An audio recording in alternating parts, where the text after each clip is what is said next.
in Lebanon, where massive Israeli airstrikes have hit the capital for another night.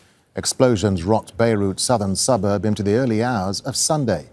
Israel's military had earlier told some residents of Dahiyeh to leave. The United Nations says there are now 500,000 people displaced across the country. Let's get an update now from Ali Hashem, who joins us live from Beirut. Ali, so another night of intense Israeli airstrikes in Beirut. Tell us what's been happening, Ali. Indeed, Darren, more than 30 Israeli airstrikes across the night and across Beirut's southern suburb, from its south, just beneath the Rafiq al-Hariri International Airport, the only airport working in Lebanon. And it's the only airport in Lebanon. One of the strikes was on the wall of the airport, and there were a couple of strikes on the road to the airport.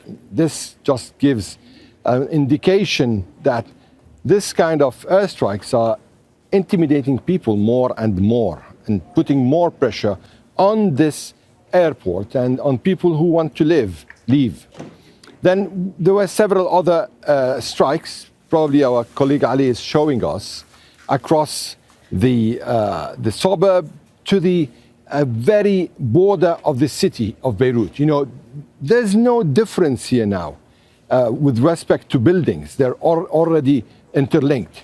So from Beirut from the suburb to the cities, it's just one way with a lot of buildings. Buildings are on both sides of the city. So people inside the capital were hearing it very well. Personally, I was in the capital yesterday. I was seeing how the sky was brightly lit up with the Israeli airstrikes. So more than 30 airstrikes, and a lot of people just leaving and leaving. And Ali, the UN's High Commissioner for Refugees, Filippo Grandi, he's in Beirut. Tell us a bit more why he's there and how bad the displacement crisis is now. Well, Darren, the issue is that now with the numbers, you just mentioned 500,000, that's 500,000. The Lebanese government have different numbers. Lebanese government is talking about 1 million people displaced from the south, from Beirut's southern suburbs, from the Bekaa also. The many that are in open spaces, whether on the side of the road, whether on the beach, in parks.